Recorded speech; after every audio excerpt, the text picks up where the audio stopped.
Today I'm going to tell you an interesting story. Now, this is Ravi's classroom. Like any other day, he has gone to school and the teacher is yet to come. So you can see some of the boys are out of their places. Some were shouting, some were talking, some were just roaming around in the classroom, and there was no discipline in class and there was too much of noise. Now, meanwhile, the teacher enters, and seeing the class in such a chaotic condition, she was very, very angry. She shouted at the class, "Get seated immediately.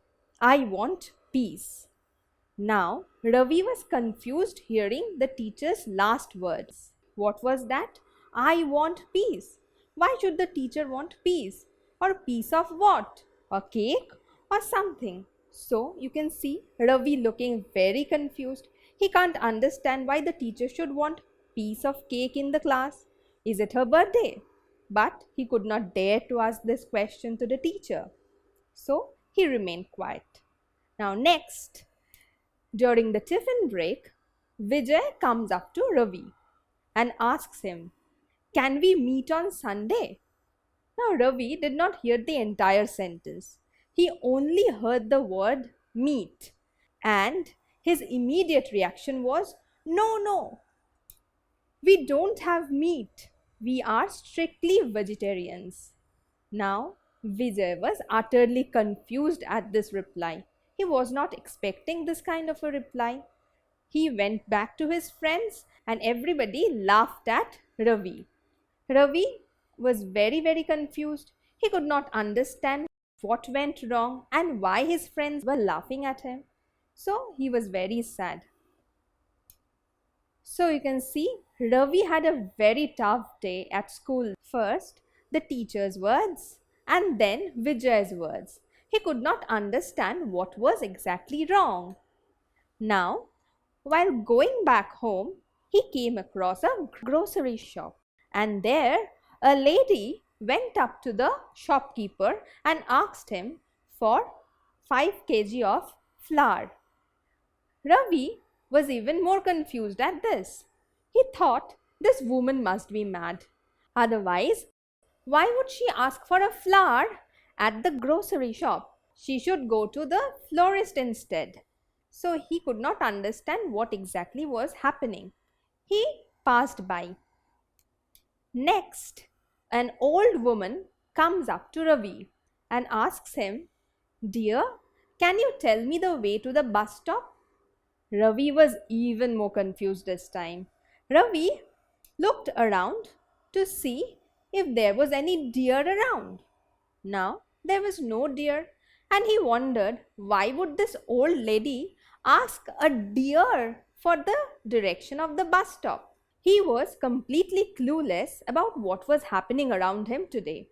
He rushed back home and told his mother all the crazy things that has happened with him throughout the day, starting from his school and then on the road. Now, his mother immediately understood what was the problem. She told Ravi, "Well, homophones have caused all your problems. So, there is nothing to worry about. I am going to tell you what these are." So, Ravi was now very, very interested. He asked his mother, "What are homophones?" So, his mother explains to him what homophones are. So, let us see. Some words have same pronunciation but different meanings, and such similar sounding words are called homophones.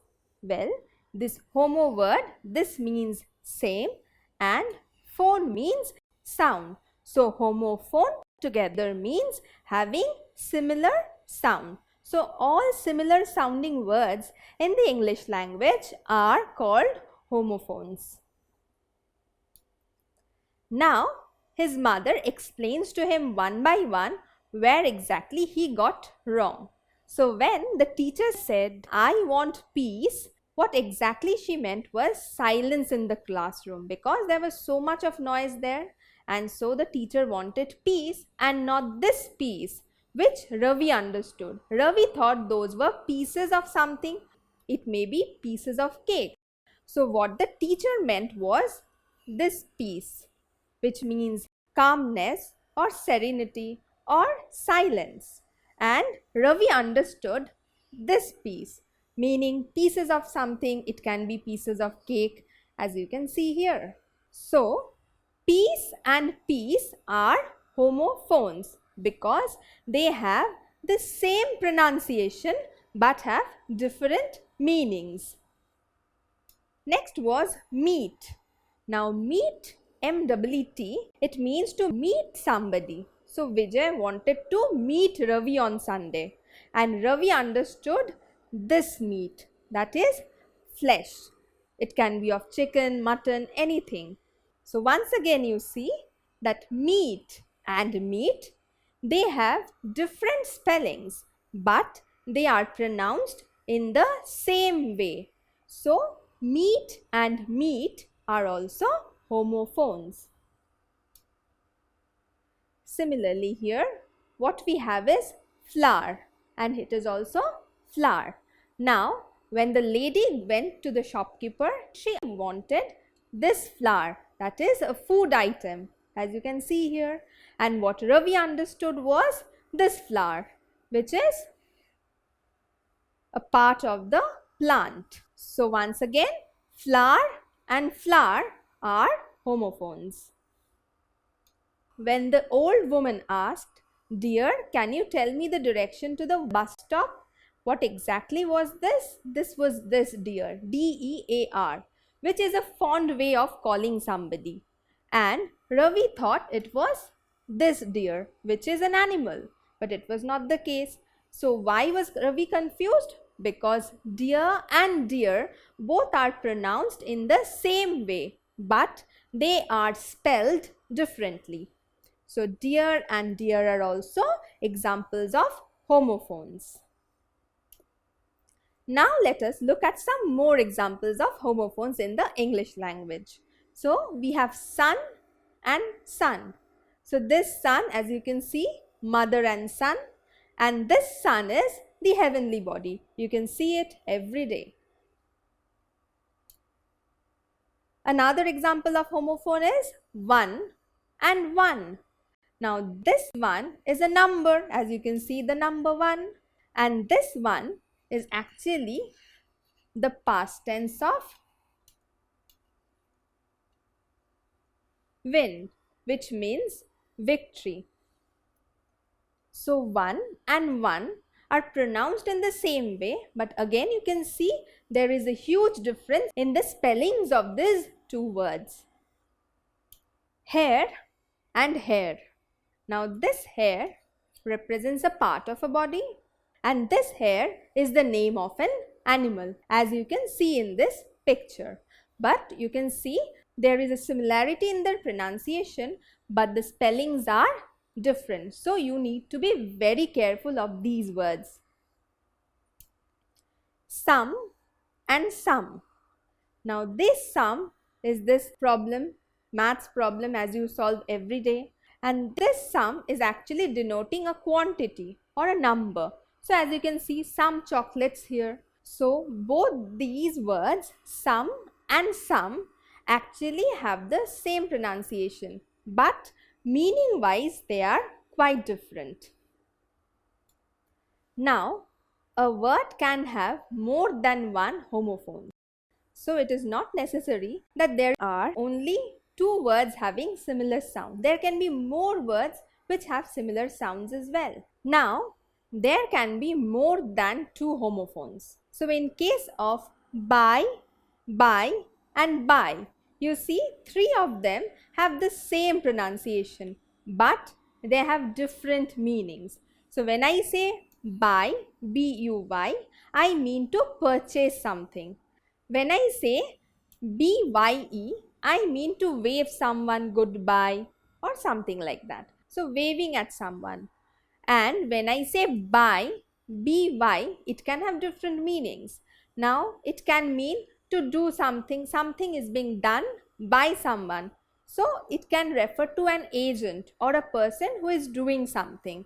So for example, you can see Here some work is being done by this man. So by is showing the person who is doing an action. So you see, all these three words have different meanings, but all of them are pronounced in the same way. So these can actually cause confusion if they are not noted carefully. Now, there are many more homophones in the English language. These are some of the common homophones. Let us have a look. Tail, tail, heel, heel, fair, fair, road, road, blue, blue, here, here, rain, rain, I, right, right, male, male, weak, weak, new, new.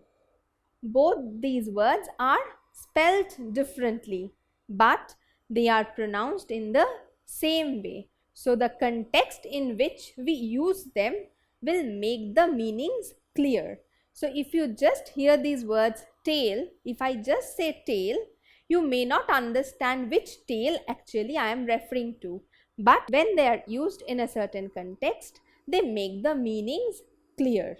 So we need to be very cautious while using these types of words. So now, can you replace the underlined word with the correct homophone? John read that book last night.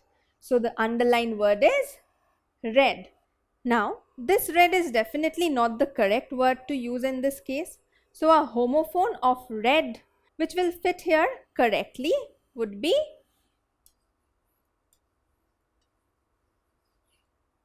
read. That is the past tense of read. So, John read that book last night. This read and this read are actually homophones because both of them have the same sound, but the spellings are different. So, one is R-E-D, which is actually the name of a color, and one is R-E-A-D, which is a verb. Give a homophone for the following word. What is the word? The word is night. You must have read about knights in your storybooks or even in history books.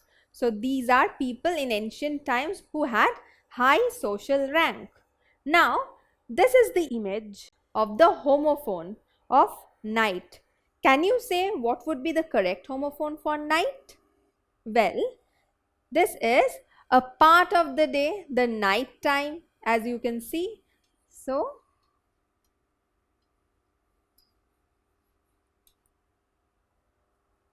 it's night. So, night and night. Since in this case you see the spellings are very similar. Here the K is silent, that's why we have only night, and here we do not have a K, so it's just night. But both of them are completely different in their meanings. Fill in the blanks using the correct options. The basket is lying dash. It is dash car. The pair of homophones given to us are there and there. Now, in this case, you will understand that THEIR, this there is actually showing possession, and THERE shows us position. When I say the basket is lying dash, I actually refer to a position where it is lying. It's lying there. So here it would be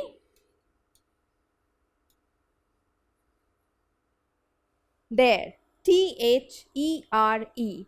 And when I say it is dash car, so I am showing whose car it is. So here it is actually showing possession. So I use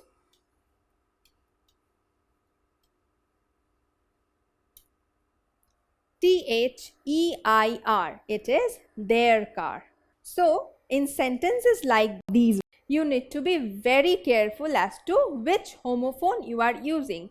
It is a very common mistake to make spelling mistakes in these cases. You tend to put THEIR here and THERE here. So we need to be very careful of the homophones and their meanings in order to use them correctly according to the context. So there are many such similar sounding words in English. Try and find out as many as possible and also learn their proper usage so that whenever you are using them in your sentences, you are using them correctly and spelling them correctly. Don't forget to subscribe to our channel. You can also register for free at deltastep.com or download the DeltaStep app to get all learning resources as per ICSE, CBSE, IB, Cambridge or any other curriculum. Over 5,000 amazing lectures across maths, science, English and social science. Our unique interactive video technology keeps you engaged and our iDictionary feature allows you to quickly revise any concept. Master each topic at your own pace with our adaptive practice technology and 1 million plus questions. Get instant answers and detailed solutions. Be exam ready by taking unlimited mock tests, performance analysis along with actionable feedback, personal tutors to resolve your slightest of doubts. That's not all. You can also win amazing prizes like PlayStation, iPad, watches and many more along with certificates through our Earn As You Learn program. So at DeltaStep, learning is not just fun and easy, it is rewarding too. So register for free now.